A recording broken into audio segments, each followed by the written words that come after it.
Hey guys, it's Kyle from the podcast, and I'm here to bring you the August first-time film watches of 2023.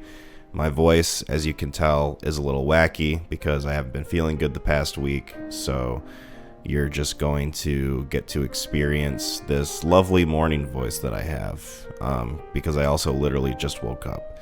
So, with that being said, here we go. First movie that we're going to talk about is Saw, the original Saw film. My friends had me watch this with them because they knew that when it comes to torture porn and when it comes to a lot of very visceral gore in films, I have a hard time handling that sort of thing. You know, I usually feel queasy, I feel uneasy, very lightheaded. Sometimes I want to pass out. The most notable example of this is in 127 Hours, which is a great movie. I love that movie. There's a certain scene that uses a specific sound design that really gets under my skin. And the second time I watched that movie, I almost couldn't take it. It was like worse than the first time. But going back to Saw, having watched this, I don't think I needed to worry as much as I did before I watched the film, because this film is very goofy and it's very stupid. And it's funny to me that this one, out of the entire franchise, and I haven't seen any other films yet, by the way, but this one is held up as like being the good Saw movie. It's one that people point to and go, oh, this is an example of Saw doing something right. And to me, that's really funny because I still think it's a bad movie. First off, the acting is not good. Like the line deliveries that happens in this movie. Oh, and it's directed by James Wan, by the way. I don't think I mentioned that, but the line deliveries and the way that they're read is just really off. It doesn't sound like anything any normal human being would say a lot of the time. Like, it's just really stilted and over dramatic and fucking forced as shit. And then you've also got the editing, which is all over the place and just super jarring most of the time. It looks like it's supposed to be a music video at some points, like a really chopped together, like early 2000s music video. It's just really fucking bad. The biggest positive I can take away from it is the set design. I really do think that they did a good job of making the environment feel grimy and disgusting and a place that you did not want to find yourself trapped in. And I thought that the saw traps that were introduced in this film were creative and were pretty interesting overall, especially between the main storyline, the two guys that are stuck in the bathroom with their ankles chained up. I thought that was a cool setup for something that would play out in front of us. Unfortunately, what did play out was a lot of bad acting and a lot of bad dialogue and really piss poor editing. I can't even stress enough how bad the editing is in this movie. The gore itself is kind of visceral. Like, there's not a whole lot of it, but the stuff that you do get is jarring and it can be pretty effective sometimes. That being said, I really didn't have a huge problem with it. It wasn't one of those types of things that kicked me out of it, you know? But yeah, just overall kind of a bad movie. I would probably give this one a 4 out of 10. It's I find it funny that people say this is the best in the series. I would hate to see the rest of them if that's the case. The next one I watched is a film called Naked. It is directed by Mike Leigh. It stars David Thewlis as this sort of homeless wanderer who has a lot of different philosophical views, and his constant yammering can rub people the wrong way, and the movie's just about him sort of being rejected in this series of relationships that he sort of tries to establish, but he always ends up alienating the people around him, and you can kind of tell where he ends up in the state that he's in throughout this movie. I thought this was a super well done movie. I really liked this as a character study. I think David Thewlis is amazing in this, and I think that he plays the character of Johnny super fucking great, and I think it's probably one of the best character movies that I've seen personally. There's a lot of cool creative decisions that go into this that a lot of other conventional films don't really do, and I think that with this one, it really captures the feeling that this character is just sort of despondent and being left out in the streets and kind of wandering to himself. And he's an interesting character, and that's kind of what the whole movie hinges on. He's got a very interesting philosophical view on things, and he lays them out to people. And it's one of those things where, like, he might not necessarily be wrong about things, but the way that he carries himself is just really obnoxious and over the top, to the point where people just straight up reject him. And I think that's a really fascinating way of telling the story with this character. I also really like the music in this. I think that the music accompanies it very well. I love the sort of simplicity of it, and it's almost to the point where it could be repetitive, but I think that for this film, the sort of droning nature of the character and how it just kind of carries on with him, I think it works very well for the most part. The cinematography is beautiful. I love the visuals of this. I love the color grading. It really does feel like this character is isolated a lot of times with the way that the cinematography is, and it complements the story in a great way. Yeah, overall, fantastic movie. I'm glad I picked this up on Criterion Blu-ray, and I think that if you are a fan of character studies in film and are willing to add to your Criterion collection, I think that this one is a pretty great watch if you're interested in that type of thing. I would give Naked a 9 out of 10. Next up is Cold in July, directed by Jim Mickle. So this is a film that Mac recommended on the podcast, and I say I'm not going to talk about it too much because we discussed it on there, but at the same time, I feel like there is a lot I can say about this. This film started out very, very weak for me. I was baffled by the weird editing choices, the interesting character choices, and some of the acting. Some of the stilted dialogue and writing was really not helping me enjoy this film as much as I would have liked to. And I think that overall, the first half of this is just pretty weak when it comes to being a film overall. Now, I think that this film does get better. I think that once they introduce Don Johnson's character and the dynamics starts to change between the characters overall, I think is when the film works the best as a sort of kind of revenge thriller, almost action film in a way. And I think that you can clearly tell where the inspiration is coming from. This is adapted from a novel, I believe, of the same name, and it takes some creative liberties from what I understand, but I think the heart of it is still kind of there. Like, this is one of those films you can tell is based off of a novel just by how the story carries itself and how the characters are interweaved throughout the story. I think that's a really cool way of doing it. Once they get to that point, like I said, it's almost like it was directed by a different person at that point. And it's very interesting to me how this is one of those very few films that gets better as it goes along rather than the other way around. Because so many times you see movies that just progressively get worse and worse. And it's interesting how this is kind of the opposite case for this movie. I do like Michael C. Hall. I think that his acting is good.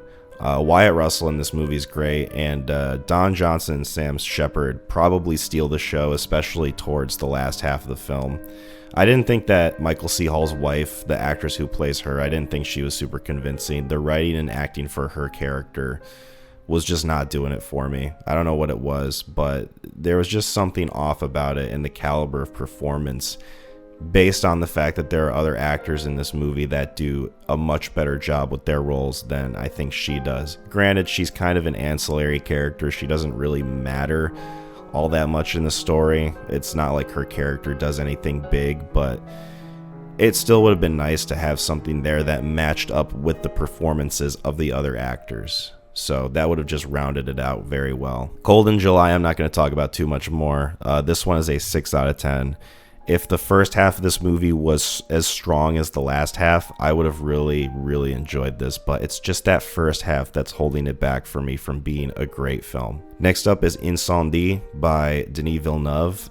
This is one of his earlier works. I think it's his third feature film that he's directed, and is a French-Canadian film about conflict in the Middle East and these two twins, a brother and a sister, who are kind of like in their young adult ages. They're like in their early 20s, and they're finding out the legacy of their dead mother and what kind of brought about all the events that are coming up in this movie. This film is, I think, one of Denis Villeneuve's best movies. It is absolutely fantastic in nearly every single way. The cinematography is beautiful. You're always going to get that with a Denis Villeneuve movie, I feel like, especially ones that come out post 2010. I think that he absolutely nails the visual style of his films and the absolute great tone that he implements with it. I think that it complements each other very, very well. The story itself unfolds in one of the most interesting ways I think I've ever seen put on screen. It's one of those films that it's so grounded in realism, yet it takes a lot of very sort of almost Greek tragedy-like story beats and implements them in the story in a very, very great way. I think that it's super effective in the way that it carries the story and is one of the most compelling stories I think I've seen in a film.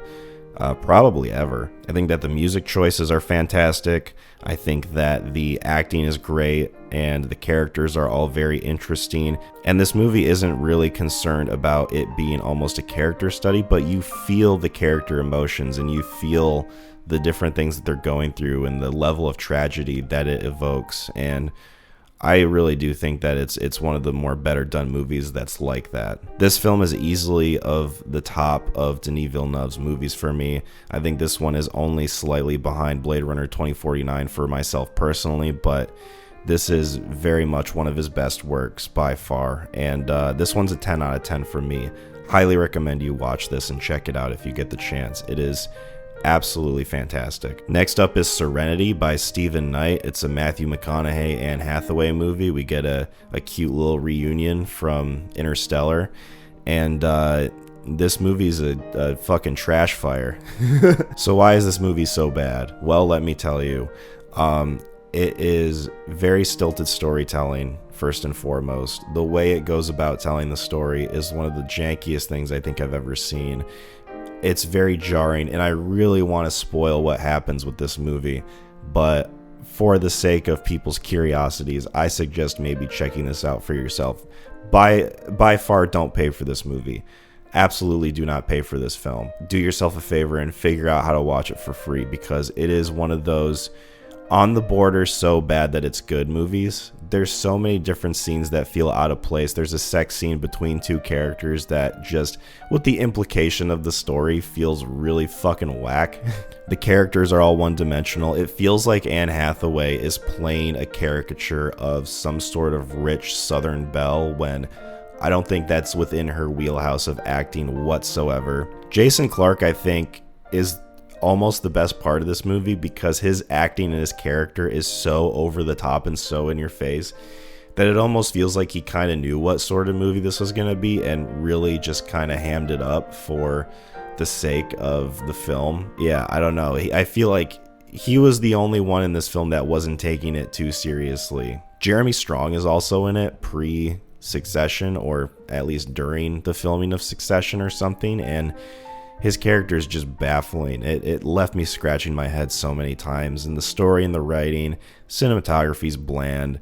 It's very repetitive at points. And the way it plays out, and once you get to finding out what the story is all about, it's just going to leave you dumbfounded because of how fucking brain dead it is. Serenity is a 2 out of 10. A garbage-ass movie. Maybe watch like a funny video review of it, and you'll get why I feel this way. Talk to Me, directed by Michael and Danny Filippo, I think that's how their name is pronounced. If not, I'm sorry. Is a 2022 horror film. I feel like it should count as 2023 though, because the only reason it's 2022 is because it came out during a film festival, and usually when that's the case, people are like, oh, that's the official release date. And I don't know, I feel like it having a wider release the next year, that is the year that it should be counted as having been released. But, you know, whatever, I guess. But anyway, this is a horror movie, and it's about these young teenagers who are sort of in a party setting. They acquire this hand that has this weird ability to where you touch it and you say, "Talk to me." It sort of takes you into another realm, and you have to get out of it before 90 seconds. And yeah, it's sort of a kind of drug use allegory to me.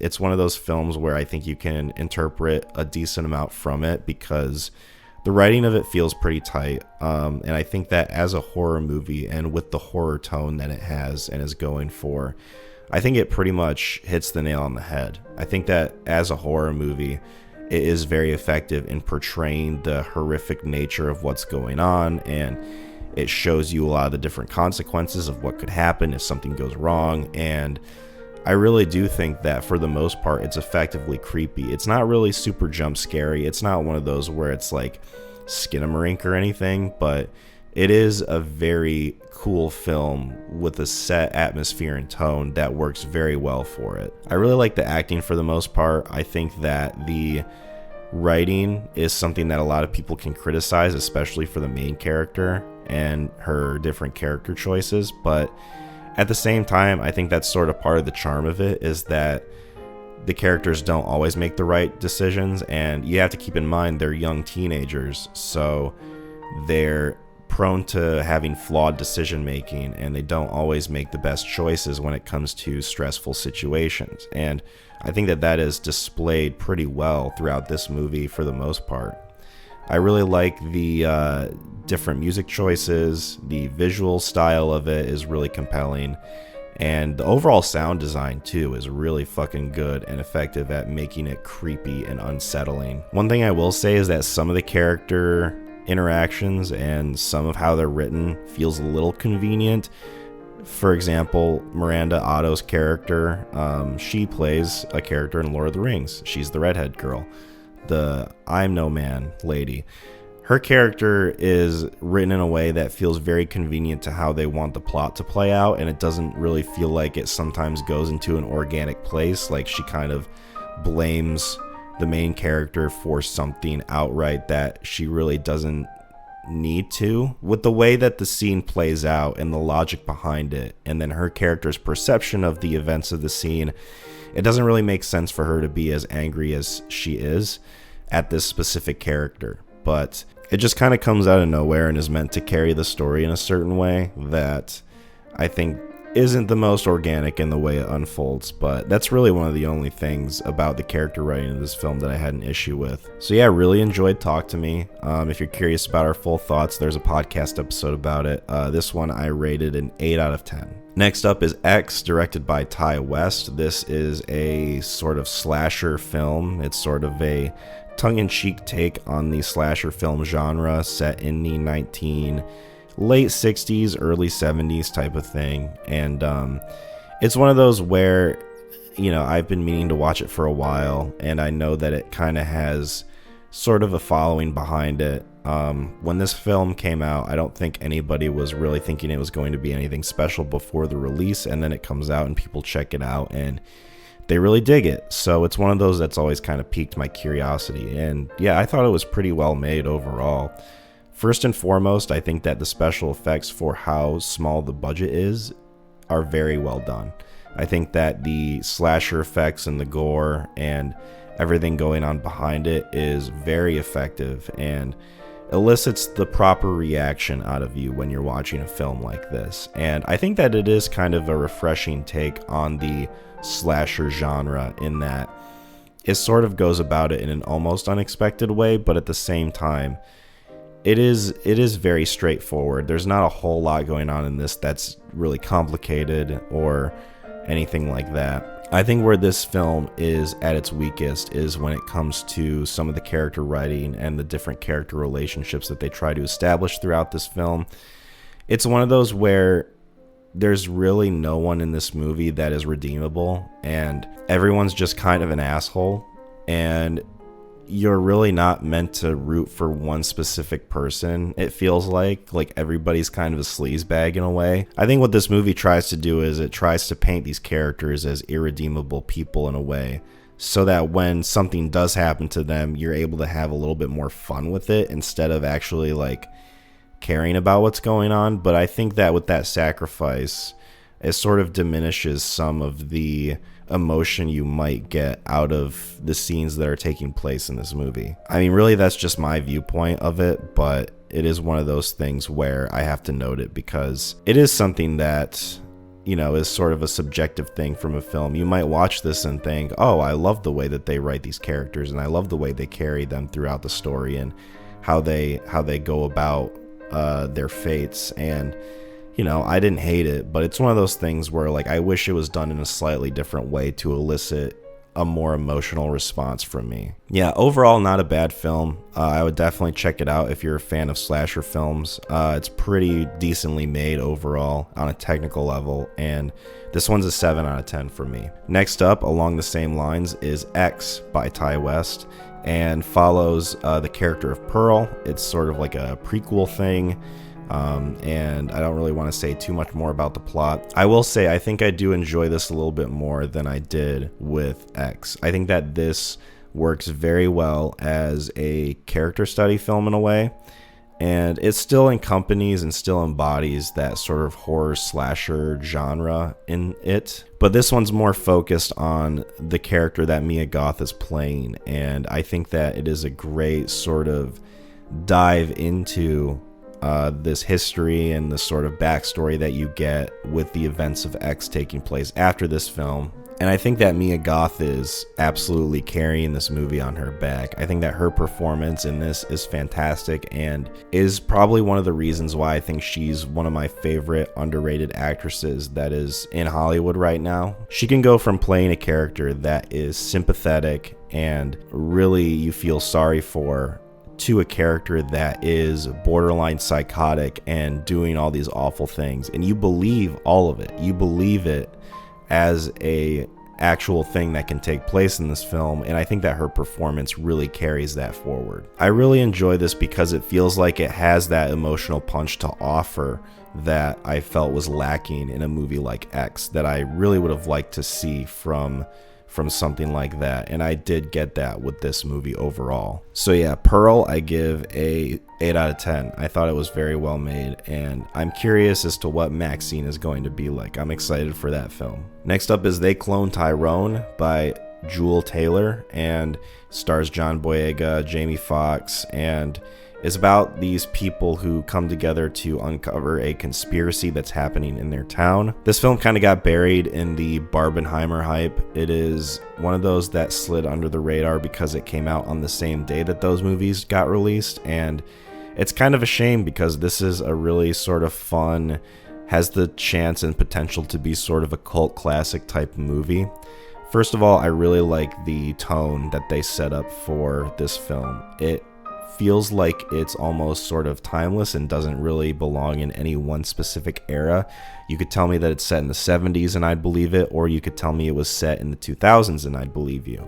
It's one of those films that really doesn't feel like it has any sort of specific time period attached to it, and it kind of adds to the sort of blaxploitation 70s retro vibe that it's going for, and the kind of mystery angle to something like this film where I think it takes some inspiration from John Carpenter and different sci-fi directors of like the 70s, and I really do enjoy the tone of this film a lot. I think it's very well made in terms of the visual style and the atmosphere and the way that the characters carry themselves. I really like John Boyega in this movie and Jamie Foxx, and I'm blanking on the actress's name. I'm sorry. I'll put her name on screen, but I really like those three characters and their sort of dynamic throughout the movie.